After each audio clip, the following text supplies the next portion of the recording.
Capítulo 8. Atitudes prósperas. Em relação ao dinheiro. Recentemente um amigo me enviou um cartão postal engraçado onde se lia: rico ou pobre, é bom ter dinheiro. Estou certa de que a maioria de nós concordaria com isso. Muitas coisas maravilhosas vêm sendo escritas sobre o dinheiro e sobre o nosso potencial de possuí-lo cada vez mais. Disse que mais pessoas chegaram à fortuna desde a Segunda Guerra Mundial do que em qualquer outra época equivalente. Um escritor declarou: você ainda pode fazer ganhar milhões. Outro disse com ousadia: suas chances de se tornar um milionário são melhores do que você pensa. Quando estudamos as vidas e as experiências de pessoas de mente próspera, descobrimos que essas pessoas têm sempre uma atitude amigável com o dinheiro.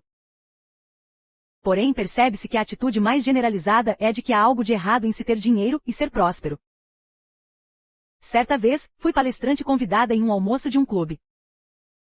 Um executivo de um hospital estava recebendo um cheque para ajudar a mobiliar uma nova ala do hospital. Em resposta ao oferecimento do cheque, esse executivo declarou: não é o dinheiro que é tão importante. É o amor dos membros do clube e o interesse por esta nova ala do hospital que realmente conta. De algum modo, fiquei imaginando se ele percebeu o que estava dizendo, porque minha primeira reação, e suspeito, a reação silenciosa de várias outras pessoas ali, foi: se o dinheiro não é importante, por que este homem está aqui? Ele é um executivo muito bom e ocupado, e eu imagino se ele teria vindo aqui almoçar com essa senhora se elas simplesmente tivessem dito que estavam impressionadas com o seu programa de expansão do hospital. Com certeza, esse homem estava pensando como muitos outros, que desde criança são ensinados, erroneamente, a não gostarem de dinheiro. Se você ouvir com atenção as conversas das pessoas à sua volta, descobrirá que essa é uma atitude generalizada. As pessoas costumam rebaixar a importância do dinheiro, mas logo em seguida admitem que estão dando duro para consegui-lo. Elas não percebem a contracorrente que estão fazendo em seus pensamentos, o que, por sua vez, anula a maioria dos seus próprios esforços. Por meio desse pensamento contraditório sobre dinheiro, estão trabalhando em objetivos também contrários, e com isso experimentarão um resultado igualmente insatisfatório. O dinheiro é divino. Nunca me esquecerei da primeira vez que palestrei como ministra sobre a importância do dinheiro para uma vida bem-sucedida. Quando declarei que o dinheiro era maravilhoso porque era a mais pura substância divina, que o dinheiro é bom quando usado da forma correta, uma senhora sentada na fileira da frente engasgou e quase caiu da cadeira. Quando eu disse: o dinheiro é divino, porque o dinheiro é a expressão divina sendo manifestada, então, ela quase desmaiou. Essa senhora tinha ido à palestra porque estava interessada em ter mais prosperidade em sua vida. Mas quando eu mencionei o dinheiro como uma forma legítima de prosperidade, isso a chocou profundamente. Depois da palestra, um dos membros da igreja me encurralou num canto e disse: você não acha que soou um pouco forte demais o que você disse sobre o dinheiro, que ele é bom porque simboliza a substância divina? Eu me vi respondendo: espero que tenha sido bastante enfática, certamente foi o que eu quis dizer. O membro do conselho então disse: sim, mas você chocou tanto a senhora da fileira da frente que ela talvez nunca mais volte. E a minha resposta foi: se eu a choquei, sem dúvida era porque ela precisava que algumas de suas ideias antiquadas e incorretas sobre o dinheiro fossem chacoalhadas de seu pensamento, como todos nós também precisamos. Então eu disse que o propósito de ensinar os princípios espirituais e mentais da prosperidade era ajudar as pessoas a aprenderem a verdade sobre o bem divino, ele é nossa herança espiritual divina, para que nos libertemos do fracasso, da pobreza e de todos os outros pecados de limitação. Percebi que às vezes esse processo era, sim, chocante. Na palestra seguinte, a senhora estava de volta, sentada na fileira da frente. A única diferença que eu pude detectar em sua atitude foi que ela puxou sua cadeira um pouco mais para a frente, esperando com alegria por mais verdades chocantes sobre a prosperidade. Depois que essa senhora foi a várias palestras, acalmou consideravelmente suas fortes atitudes em relação aos prós e contras da prosperidade. No devido tempo, ela veio me ver e confessou que, quando começou a assistir às palestras de prosperidade, a vida e os assuntos dela, financeiros ou não, estavam terríveis. O marido a tinha abandonado, os filhos pareciam ter se voltado contra ela, o médico previra que ela estava a ponto de ter um colapso nervoso, ela tinha um bom emprego, mas o dinheiro nunca parecia dar para nada, e ela não podia conviver com seus colegas de trabalho, ela até mesmo se envolveu em um processo judicial relativo ao seu antigo emprego. Porém, semana após semana, ela começou a ter novas ideias sobre prosperidade e sucesso, e sua atitude mudou por completo, assim como todo o seu estilo de vida. O marido dela voltou, e ela aos poucos foi capaz de estabelecer uma relação harmoniosa com seus filhos. Além disso, ela não teve um colapso nervoso, o processo relacionado ao seu antigo emprego foi resolvido, de forma tranquila e amigável, fora do tribunal, e ela começou a descobrir alegria e satisfação em seu trabalho. Na verdade, em pouco tempo ela parecia uma outra pessoa, e tudo começou na noite em que ela ousou mudar seu pensamento sobre o dinheiro. A maioria das pessoas é sensível a respeito da sua capacidade de ganhar dinheiro. Na maioria das vezes, essa capacidade aumentará se as atitudes em relação ao dinheiro forem positivas e amigáveis. Existem citações do falecido Mike Todd dizendo: "Eu nunca fui pobre, só estive sem dinheiro." Ser pobre é uma atitude. Estar sem dinheiro é uma situação temporária. As boas notícias sobre o dinheiro. Muitos parecem confusos sobre a atitude espiritual correta em relação ao dinheiro, por causa de algumas coisas que o apóstolo Paulo escreveu sobre o tema. Talvez uma das passagens bíblicas mais mal compreendidas sobre dinheiro. Esteja em seu aviso a Timóteo, porque o amor ao dinheiro é a raiz de toda a espécie de males, e nessa cobiça alguns se desviaram da fé, e se traspassaram a si mesmos com muitas dores. 1 TM 6:10. Entretanto, um estudo mais atento dessa passagem revela por que Paulo falou como falou. Paulo tinha posto Timóteo como responsável pelo trabalho dos primeiros cristãos em Éfeso, na Ásia Menor, centro de conhecimento e comércio, famosa por seu templo, construído para a veneração de uma deusa, Diana. Em outras palavras, na época em que Paulo escreveu sua primeira epístola a Timóteo, a cidade de Éfeso era local de veneração e idolatria pagãs, uma cidade de crenças religiosas politeístas e supersticiosas, uma cidade de materialismo generalizado, que não punha nenhuma ênfase em Deus como a fonte de sua provisão. Portanto, é fácil compreender por que Paulo escreveu a Timóteo, prevenindo sobre a perspectiva materialista daquelas pessoas. No entanto, Paulo também instruiu Timóteo, na mesma carta, a pregar da seguinte maneira: manda aos ricos deste mundo que não sejam altivos, nem ponham a esperança na incerteza das riquezas, mas em Deus, que abundantemente nos dá todas as coisas para delas gozarmos. 1 TM 6:17. Em linguagem moderna, Paulo estava lembrando que Deus é a fonte da provisão do homem, e aconselhando Timóteo a instruir os ricos, dentre os seus seguidores, sobre o segredo da prosperidade eterna. Os governantes norte-americanos conheciam essa grande verdade, pois em nossas moedas encontramos esse lema: confiamos em Deus. Essa é uma bela oração de prosperidade. Então, vamos direto ao ponto. Não há nada de errado com o dinheiro, nem em desejar tê-lo. O dinheiro é um meio de troca dado por Deus, e não há nada de mal nele. No momento em que liberarmos as falsas ideias, ensinadas a nós anos atrás, de que o dinheiro é ruim, ele circulará em nossas questões financeiras muito mais fácil e satisfatoriamente. Apreciar o dinheiro pode fazê-lo prosperar. Uma senhora me disse que, desde que começou a se libertar da noção de que o dinheiro é mau, ela começou a ganhar cada vez mais dinheiro, e a usá-lo melhor. Antes, todo o seu dinheiro ia embora 3 dias após seu pagamento, mas agora ele parecia sempre suficiente para compartilhar e poupar. Ela é, na verdade, a pessoa mais generosa que eu conheço. Outra senhora declarou: uma das coisas que eu aprendi é a parar de dizer, é apenas dinheiro. Então, ela prosseguiu, dizendo que, desde que ela começou a apreciar o dinheiro em vez de depreciá-lo, conseguiu um novo emprego maravilhoso, com um salário muito maior. Agora está usufruindo de ambos, do novo trabalho e do novo salário. Talvez você esteja imaginando por que é importante cultivar uma atitude sinceramente favorável com relação ao dinheiro, a fim de atrair situações financeiras mais felizes. Bem, o dinheiro é pleno da inteligência do universo, a partir da qual ele foi criado. O dinheiro reage às suas atitudes com relação a ele. A lei da atração mental diz que você atrai qualquer coisa que aprecia, repelindo qualquer coisa que deprecie, e o dinheiro responde de acordo. Se você pensa favoravelmente sobre ele, você o multiplica em seu meio; se você critica ou condena o seu próprio dinheiro, ou o de outros, você o dissipa e o afasta. Talvez você tenha percebido que essa lei trabalha de acordo com os seus estados de espírito. Perceba quanto mais você é capaz de comprar com o seu dinheiro quando está de bom humor. Se você compra com pressa ou de mau humor, em contrapartida, tudo parece sair errado, diminuindo, assim, o poder de compra do seu dinheiro.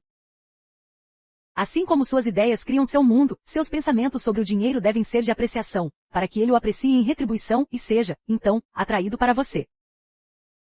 Ao falar a centenas de pessoas sobre questões financeiras, descobri que, quando elas não têm dinheiro o bastante para suprir as demandas de suas vidas, em geral, é porque tem ridicularizado e condenado o dinheiro, o seu próprio ou de outras pessoas a seu redor.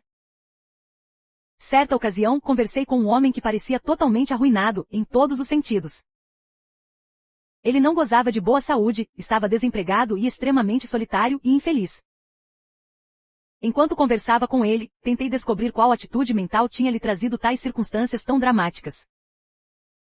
Ele me disse quanto a vida tinha sido dura com ele, e como pessoas, situações e eventos complicados tinham aparecido ao longo de seu caminho.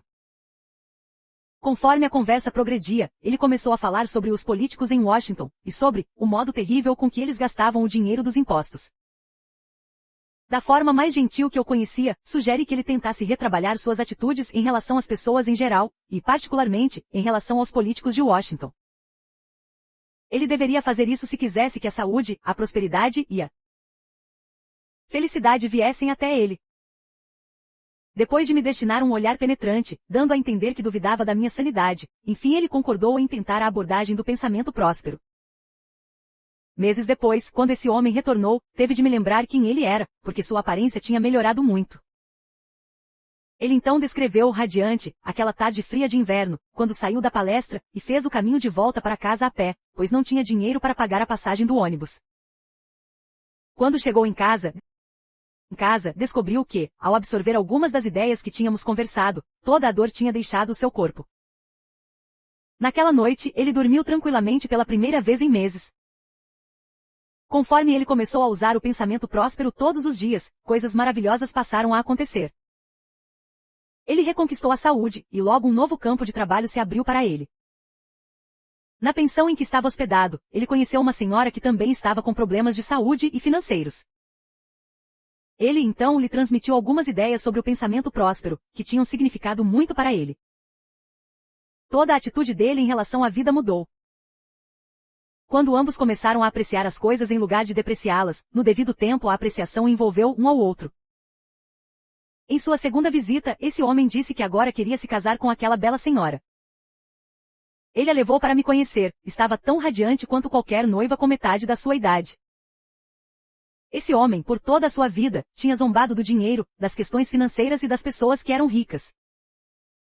Agora percebia quanta destruição ele tinha causado em sua própria vida, como resultado disso. Tinha aprendido que, quando nós não temos o suficiente para as necessidades da vida, muitas vezes é por causa da nossa depreciação do dinheiro, seja o nosso ou de outras pessoas.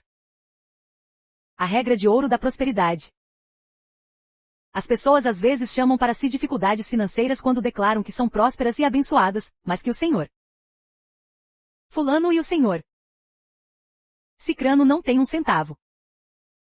Pessoas assim discutem longa e triunfantemente sobre as dificuldades dos outros. Se você pensa em si mesmo como próspero, mas nas outras pessoas como carentes, está convidando o mesmo a acontecer em sua vida, segundo a lei de ação e reação. A regra de ouro do pensamento próspero é, você não deve pensar nada em termos financeiros que não queira experimentar para si mesmo. Um exemplo incomum dessa verdade foi demonstrado em um caso no tribunal, em que dois sócios, uma mulher e um homem, estavam desmanchando sua parceria. A mulher insistia em dizer que tinha de ficar com tudo, que a corte e o juiz iriam favorecê-la. Ela declarou que o sócio ficaria sem nada. O outro sócio, porém, era um indivíduo positivo, justo e fiel, e pôs a questão nas mãos do Altíssimo, afirmando que as leis divinas do amor, da justiça e da equidade perfeita iriam se manifestar para o mais alto bem de todos os envolvidos. A sócia acusadora chegou ao ponto de pedir ao seu advogado para examinar todas as propriedades e bens financeiros do seu sócio, convencida de que a corte deveria lhe dar tudo. Ela pensava constantemente em si mesma como próspera, mas declarava que o seu sócio seria deixado na mais completa miséria. Entretanto, quando o juiz ouviu os fatos no tribunal, decidiu que a acusadora só tinha direito a uma pequena parte da propriedade. Ele designou o resto dos bens financeiros, que incluíam um conjunto de casas, uma fábrica de produtos de limpeza e várias propriedades imobiliárias, ao sócio, que tinha orado por justiça divina. Portanto, essa mulher comprovou que quando se pensa em si mesmo como próspero, mas pensa nos outros experimentando a falta ou a limitação, acaba se convidando a mesma coisa para acontecer com você. Como fazer com que o dinheiro seja o seu servo? Invejar o dinheiro alheio indica uma crença na falta de provisão suficiente para todos. Lembre-se de que você sempre experimentará aquilo a que mais dedica o seu pensamento. Quando ouve falar da boa fortuna de outras pessoas, de uma rica herança ou de ricos pertences, você deve fazê-lo com imensa alegria e satisfação. A manifestação de riquezas de outras pessoas não é nada além da prova da generosidade de um Pai divino, amoroso, disponível para toda a humanidade. Você deve se regozijar a cada rica evidência disso. O dinheiro é tão carregado de divina inteligência que parece sintonizar o que você diz ou pensa a respeito dele, respondendo de acordo com seus pensamentos. Uma amiga sempre me contava sobre como a atitude apreciativa em relação ao dinheiro a tinha auxiliado a colocar comida na mesa durante os anos da Depressão Americana. Seu jovem filho parecia saber como tirar o melhor proveito do dinheiro da família na mercearia. Quando havia poucos recursos, ela o mandava fazer compras com a substância que tinha à mão. Ele costumava voltar para casa com muito mais do que qualquer um da família poderia ter comprado com a mesma quantia. Talvez fosse porque qualquer quantia parecia trabalhar dia e noite para ele. Por meio de atitudes positivas e apreciativas em relação ao dinheiro, você pode torná-lo seu servo, em vez de tornar-se você escravo dele. É preciso, portanto, dominar o dinheiro, sem se deixar ser escravizado por ele. Você foi colocado neste universo para alcançar a maestria e o domínio da substância divina em todas as suas formas, como indicado no primeiro capítulo do Gênesis. Para não fazê-lo, cultive o hábito de apreciar o dinheiro, e não invente desculpas à toa. Se você racionaliza e deprecia o dinheiro, ele parece perceber isso, sendo, então, repelido por sua depreciação. Nunca esquecerei a primeira vez em que fiz essa declaração em uma palestra. Apreciem o dinheiro como rica substância de Deus, e não inventem desculpas, pois, com essa atitude tola, o dinheiro será repelido de vocês. Na plateia havia uma senhora carregando uma grande bolsa. De repente a bolsa voou, se abriu e o dinheiro se esparramou pelo chão, fazendo muito barulho. Todos nós rimos muito enquanto as pessoas ajudavam a recolher o seu dinheiro. É claro que levamos a experiência como uma brincadeira, pelo bem dos sentimentos da mulher. Porém, mais tarde, quando ela me encontrou pessoalmente, eu lhe dei ricas declarações. Com elas, essa mulher deveria carregar sua mente, porque dela parecia irradiar um profundo sentimento de limitação financeira. Foi como se o dinheiro tivesse ouvido o que eu estava dizendo, tentando fugir dela logo em seguida. Charles Fillmore escreveu: observe seus pensamentos enquanto estiver lidando com o seu dinheiro, porque ele é conectado à fonte única de toda a substância, e o faz através da sua mente. Quando pensa no seu dinheiro, que é visível, como algo diretamente relacionado a uma fonte invisível, dando ou retendo de acordo com o seu pensamento, você. Talvez você tenha ouvido a história sobre o escocês descuidado que jogou uma coroa de prata, pensando que era um pênny de bronze, na bandeja de coleta da igreja. Quando percebeu seu erro, ele a pediu de volta, mas o diácono tem a chave de todas as riquezas e a razão da pobreza. Recolhendo a oferta, recusou. O escocês grunhiu: bem, vou ganhar crédito no céu por essa coroa. O diácono respondeu: não. Você vai ganhar crédito pelo pênny. Abandone as atitudes confusas. Vamos abandonar as atitudes confusas com relação ao dinheiro, que só podem nos trazer resultados confusos. John D. Rockefeller Jr. certa vez descreveu a maravilha e a glória do dinheiro, dizendo que o homem podia usá-lo para alimentar os famintos, curar os doentes, fazer o deserto florescer e trazer beleza à vida. E como ele estava certo. Como Salomão declarou, os bens do rico são a sua cidade forte, a pobreza dos pobres a sua ruína. PV 10 horas e 15 minutos. De fato, o dinheiro é bom, e nós devemos possuí-lo, mais do que nunca, nesta era rica em que entramos agora. Um editorial, publicado recentemente, apontou o poder do dinheiro para a paz mundial, sugerindo que o presidente do Banco Mundial fosse indicado ao Prêmio Nobel da Paz, por seu excelente trabalho produzindo paz financeira em vários países. O editorial concluía: não seria a hora de reconhecer que o uso apropriado do dinheiro pode ser um grande fator para a paz no mundo? Assim como não devemos torcer o nariz para o dinheiro, também não devemos transformá-lo em um Deus. O dinheiro é repleto de desejo pela vida, movimento, expansão e atividade. Ele não gosta de ser agarrado, apertado ou restringido pela inatividade. Na verdade, é a circulação ativa do dinheiro que traz prosperidade, ao passo que as depressões e recessões são causadas pelo acúmulo vil e pela estocagem. Assim como a economia nacional depende da circulação ativa de dinheiro, nossa prosperidade individual também depende disso. Não quero dizer que você não deva poupar, mas que não deve usar mal seu dinheiro, deixando de gastá-lo. Muitas outras atitudes com relação ao dinheiro são especialmente úteis. Por exemplo, nunca diga, eu não posso arcar com isso, ou nunca tenho dinheiro para nada. Tais declarações lançam ao solo sementes de pobreza e limitação, que irão produzir frutos análogos. Em lugar disso, é melhor dizer, não seria prudente assumir certos compromissos financeiros neste momento. Você pode, pelo menos, colocar a sua negativa de um modo mais positivo e próspero.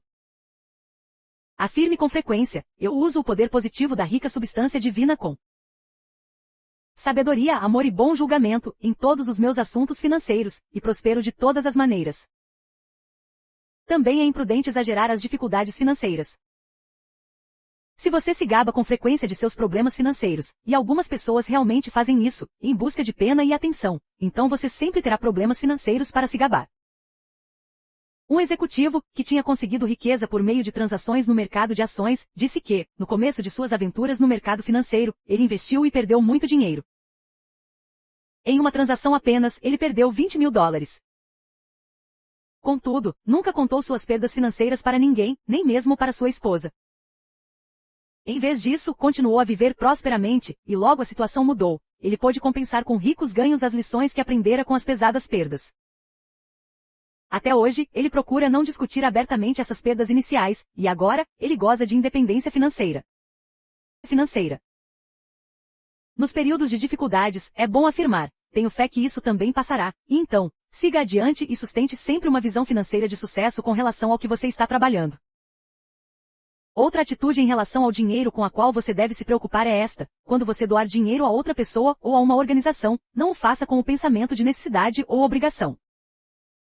Isso só atrai mais necessidades e obrigações financeiras para serem cumpridas. Em lugar disso, doe como um auxílio para a sua prosperidade. Isso se aplica ao dinheiro que você dá ao seu marido, esposa, filhos, empregados, clube, igreja, ao dono da mercearia, ao banqueiro, ao artesão que faz castiçais, assim como ao governo e a todo o resto. Essa atitude faz tanto quem recebe quanto quem doa se sentirem ricos. Também é importante prestar atenção a seu pensamento acerca de como o dinheiro ou outro recurso financeiro entram em sua vida. O caminho da prosperidade é receber com gratidão o seu bem em todas as formas, e não se desculpar por seu recebimento. Oh, não precisava, essa declaração é uma ofensa tanto para o presente recebido quanto para aquele que o deu. Receba bem o dinheiro e a provisão divina de todas as origens, se forem livremente dados, e não incorrerem em nenhum senso de obrigação. Declare com frequência, todas as portas financeiras estão abertas, todos os canais financeiros estão livres, e a infinita generosidade agora chega a mim. E então, deixe que a substância divina venha a você. Conheço uma mulher que orava desesperadamente por maior prosperidade. Mesmo que recusasse presentes ou favores que lhe eram ofertados com amor.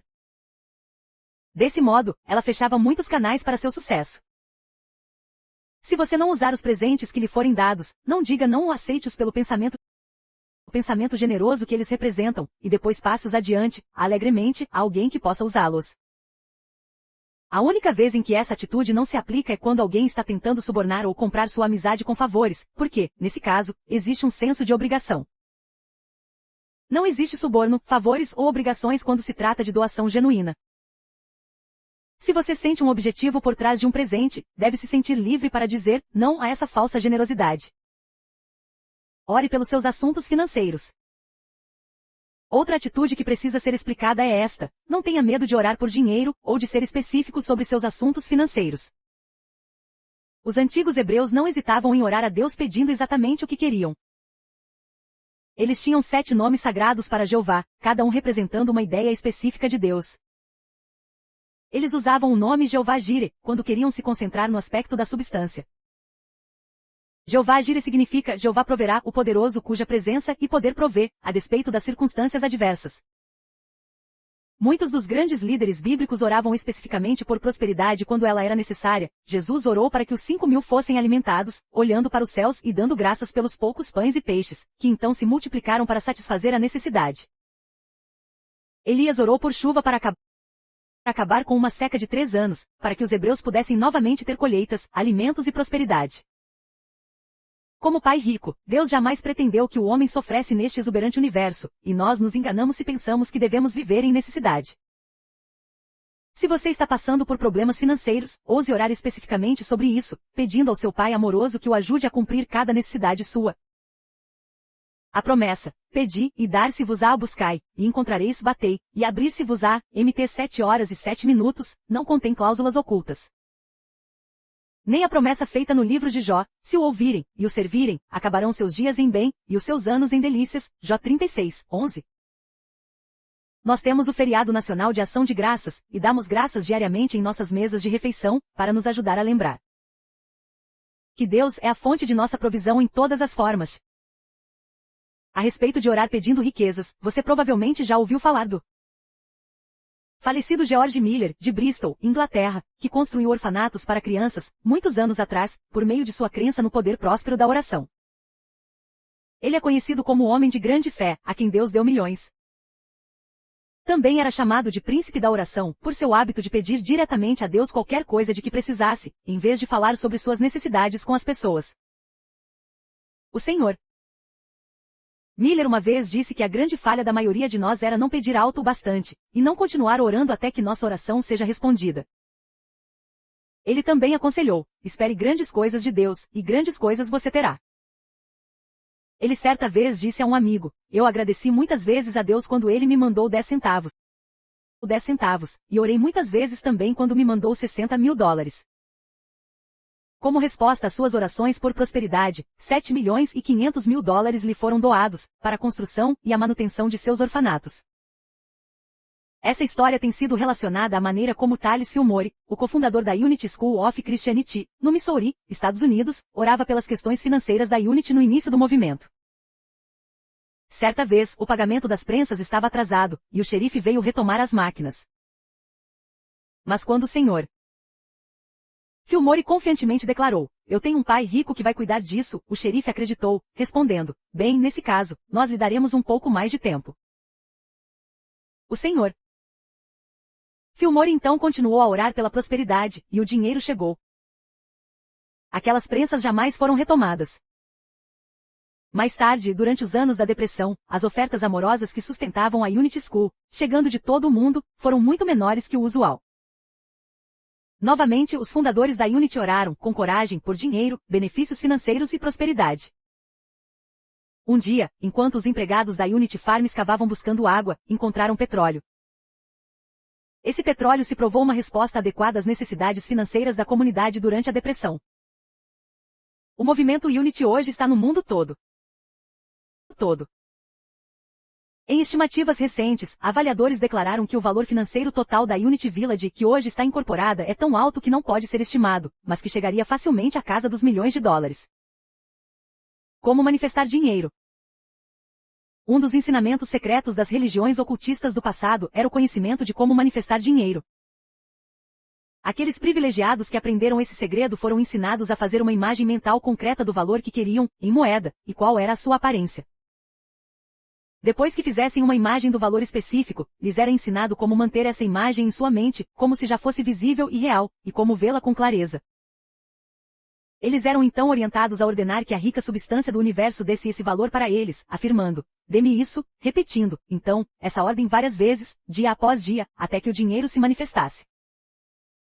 Como a mente é poderosa, você também tem o direito e o privilégio de reclamar dinheiro, recursos financeiros e uma provisão rica, apenas em seu pensamento, caso você deseje usar um método estritamente mental. Muitas pessoas bem-sucedidas usam esse método, quer consciente ou inconscientemente.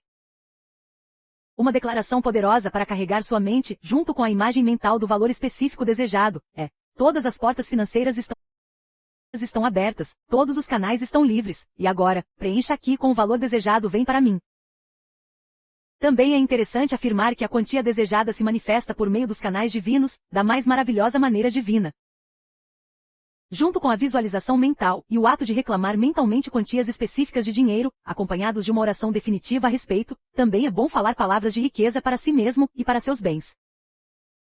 Para si mesmo, declare: eu agradeço porque hoje sou rico, sadio e feliz, e porque todos os meus assuntos financeiros estão de acordo com a ordem divina.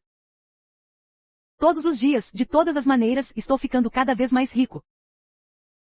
Para a sua carteira, o seu talão de cheques e outros canais de provisão financeira, é bom afirmar: dinheiro, dinheiro, dinheiro, o dinheiro se manifesta aqui e agora em rica abundância.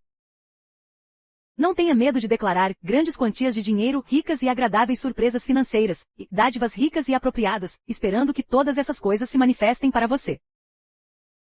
Não seja vago sobre dinheiro, a não ser que queira que o dinheiro seja vago em sua resposta a você. Uma mulher da costa oeste dos Estados Unidos, que tinha lido algumas de minhas ideias sobre dinheiro, certa vez me escreveu, agradecendo.